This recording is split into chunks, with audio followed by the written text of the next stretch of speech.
Drage gledalke in gledalci, lepo pozdravljeni v oddaji Športna ideja. Naš današnji gost je dr. Uroš Mohorič, generalni sekretar Olimpijskega komiteja Slovenije, Združenja športnih zvez.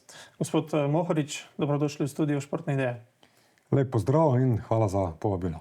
Če začnemo kar z najbolj aktualnim, Olimpijski komitej Slovenije je v okviru projekta Zmigaj se do vadbe izbral kar 151 izvajalcev brezplačnih športno-rekreativnih vadb širom države.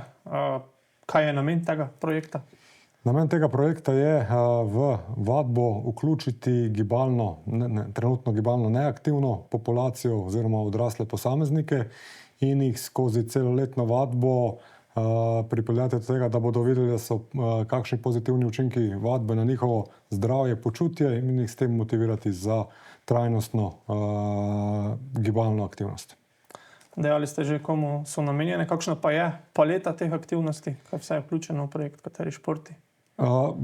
Tukaj je pa nabor izredno širok, to se pravi od funkcionalnih vadb, splošnih vadb, vadb za izboljšanje splošnega psihofizičnega stanja do določenih specifičnih vadb, kot so v vaši regiji judo, hokej na travi, ki bodo seveda tudi imele elemente splošnega gibalnega razvoja. Kako ste izbrali tako široko paleto izvajalcev?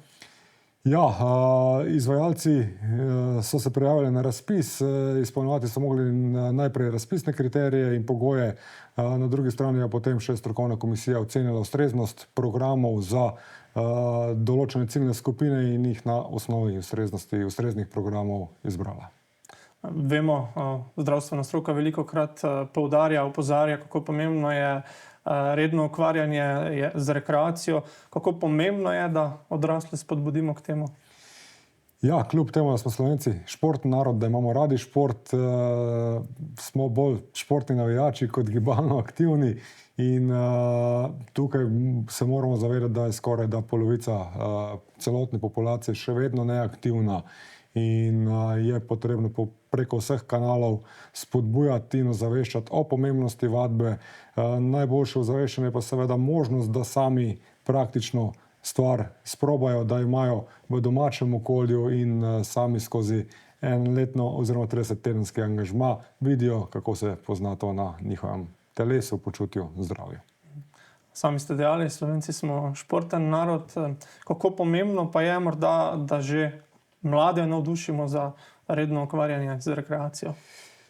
Seveda. Pri mladih je zadeva celo še malenkost bolj kompleksna, ker v fazah razvoja in odraščanja se razvijajo gibalne sposobnosti, ki potem ostanejo celotno življenje. Zato je pomembna predvsem športna vzgoja v vzgojno-izobraževalnem procesu, kjer se prav vsi posamezniki, vsi otroci srečajo z gibalnimi aktivnostmi, z ustreznimi gibalnimi aktivnostmi za njihovo starostno obdobje, za njihov razvoj. Vzporedno s tem pa tudi spoznavajo potem v kasnejših fazah vzgoje in izobraževanja oziroma izobraževanja različne športe, različne športne panoge in se s tem tudi navdušujejo za rekreativno ukvarjanje z njimi. Projekt je financiran tako z evropskih sredstev kot sredstev Ministrstva za šport. Vključili ste več deležnikov, tudi Nacionalni inštitut za zdravje. Kako pomembno je, da se je vključila tako široka paleta strokovnjakov? Glede na to, da so učinki projekta splošni na populacijo, da želimo zajeti vse posameznike in omogočiti vsem posameznikom, da imajo na eni strani informacijo, na drugi strani, da imajo možnost vključitve in seveda, da želimo omogočiti, da so programi strokovno ustrezni, smo rabili poleg že navedenih vključiti še dodatne deležnike, to se pravi vsakega, ki pokriva svoje področje. Tukaj med večjimi mogoče za izpostaviti še Društvo upokojencev, potem različne sindikate, ki delovno obvezni populaciji posredujejo te informacije, tako da smo res kot krovna organizacija želeli vključevati tudi organizacije izven naših primarnih, to se pravi športnih zvez, društev in klubov. Vemo, OKS je panožna zveza slovenskega športa, kako pomembno je za razvoj in podporo slovenskemu športu, tako od rekreativnega kot tistega vrhunskega, ki je najbolj izpostavljen. Ja, OKS je sestavljen iz dveh vej članstva, tako kot ste omenili. Eno so nacionalne panožne športne zveze, kjer so združeni vse tekmovalne oblike športa. Drugo so pa lokalne športne zveze, kjer so vključeno celotno vsa ostala področja izven tekmovalnega dela športa. Tukaj je pa od prostočasne športne vzgoje otrok in mladine do rekreacije športa študentov, športa starejših in tako naprej. Olimpijski komite Slovenije ima tukaj vlogo nekako krovnega civilnega združevalca športa oziroma krovne civilne organizacije športa, ki zbira pobude, zbira problematiko in poskuša naslavljati problematiko do javnih financerjev, v povratni smeri pa skuša posredovati svojemu članstvu smernice za njihov razvoj in njihovo delovanje. Kot generalni sekretar komiteja imate odličen pogled vse izzive, s katerimi se sooča slovenski šport, kje vidite morda sami največje izzive, če tako rečemo. Ja, največji izziv dejansko v družbi je, to se pravi, ta sedeča aktivnost populacije, potem prekomerno sedenje za ekrani otrok in tukaj vidimo šport kot enega izmed teh dejavnikov, ki lahko oziroma mora preventivno delovati na teh področjih za svojimi programi. Za samo izvedbo programov pa seveda potrebuje ustrezno financiranje, katerega država zagotavlja ga tudi v veliki meri lokalne skupnosti, vedno pa seveda so želje po izvedbi programov še širše, kot je obseg sredstev, ker smo mnenja, da je pomembnost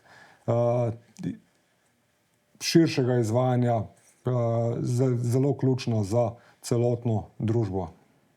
Kako pomembne so pri delovanju komiteja tudi te regionalne, lokalne pisarne, tudi v Murski Soboti jo imamo?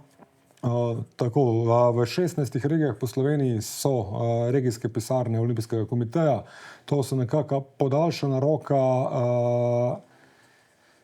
delovanja krovne pisarne in v sami regiji, tako kot smo prej rekli, naloga pa cilji krovne pisarne imajo regijske pisarne v svoji regiji identične cilje. To pomeni, da zbirajo informacije, pobude, problematiko in da posredujejo na drugi strani smernice pa usmeritve. Kako lahko s komitejem, morda tudi preko teh lokalnih pisarn sodelujejo posamezna lokalna društva? Ja, v same pisarne so vključene najprej vse lokalne športne zveze, to se pravi vse športne zveze regije. V te športne zveze regiji so pa vključena društva, to se pravi je nek vertikalen dostop do teh regijskih pisarn vsakemu posameznemu društvu.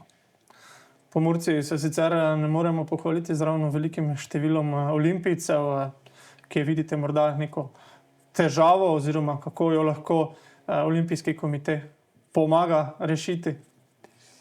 Ja, tudi v vaši regiji je nekaj olimpijcev, ne gre pozabiti, da jih ni. Zdaj vse to izhaja iz tekmovalnih oblik športa, iz podpore lokalne skupnosti posameznim klubom in društvom, ki delujejo v tekmovalnih oblikah športa.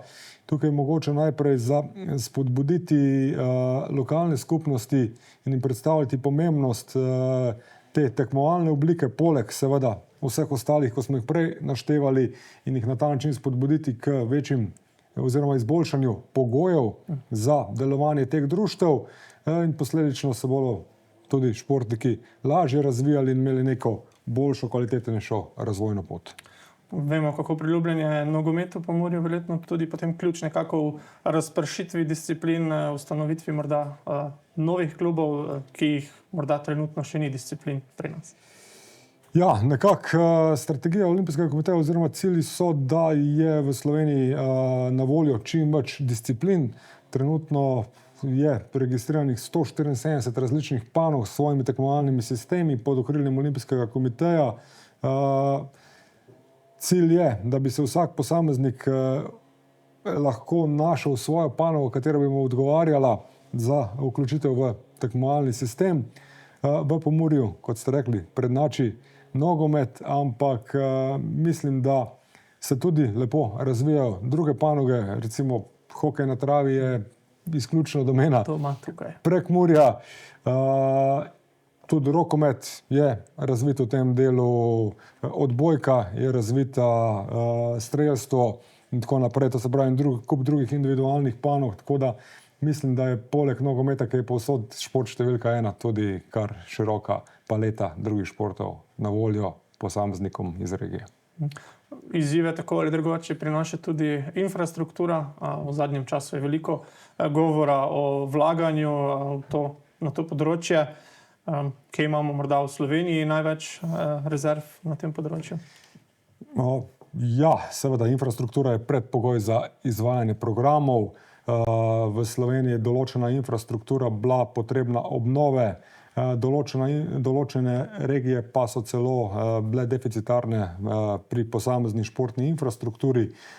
Ministrstvo za gospodarstvo, turizem in šport je to razpoznalo, tudi omogočilo razpise in sredstva za investicije v športno infrastrukturo in ta sredstva naj bi se zagotavljala vsaj do leta 2030.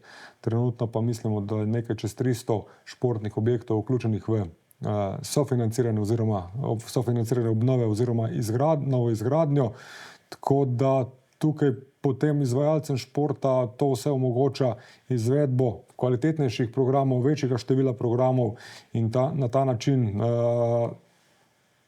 povečanje števila vključenih v sam šport. Infrastruktura je verjetno nek temelj za gradnjo, za rojevanje novih šampionov. Absolutno, to se pravi, brez infrastrukture se programi ne morejo izvajati in če se programi ne izvajajo, se ne more posameznik oziroma kdorkoli razvijati. Kakšni pa so morda načrti Olimpijskega komiteja na razvoju infrastrukture? Lahko kakorkoli svetujete, prispevate svoje mnenje? Ja, to se pravi, Olimpijski komitej Slovenije ima nekako krovne podatke o številu programov, ki se izvajajo, v številu vključenih društev v programe, število vključenih športnikov v programe, uspešnosti, tekmovalni uspešnosti programov in tako naprej.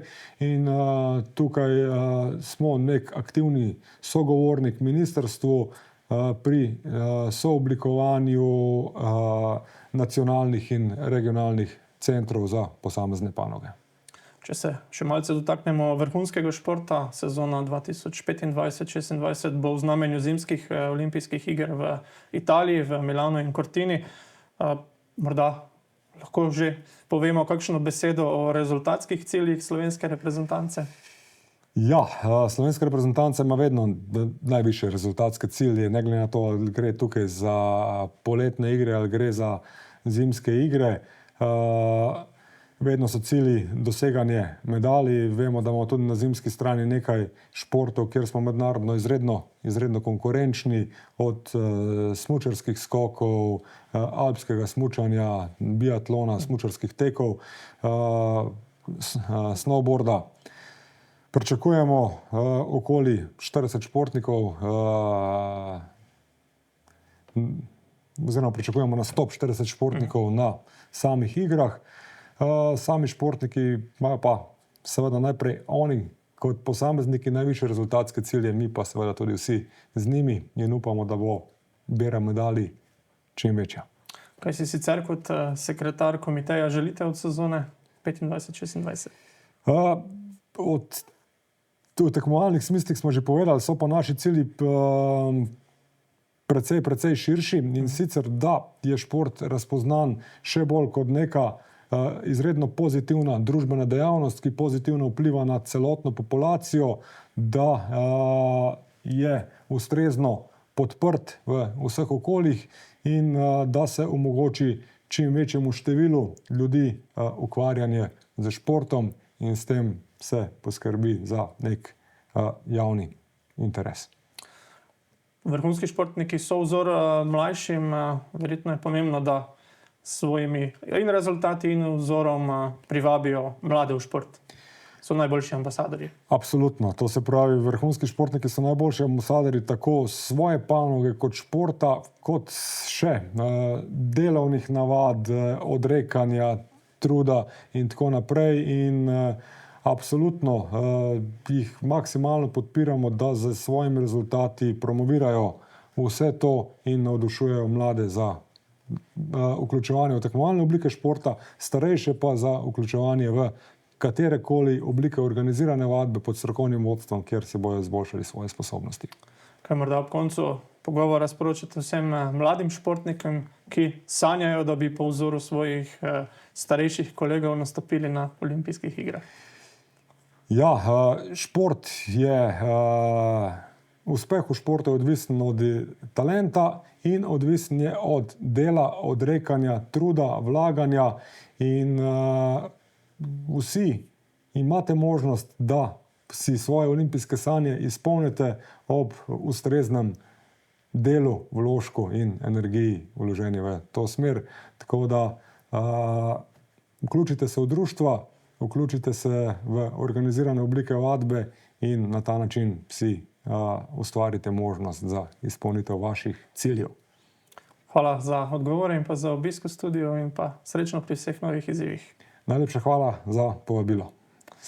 Tako, drage gledalke in gledalci, to je bilo vse za današnjo izdajo oddaje Športna ideja. Našo pozornost pa vas znova vabimo naslednji petek.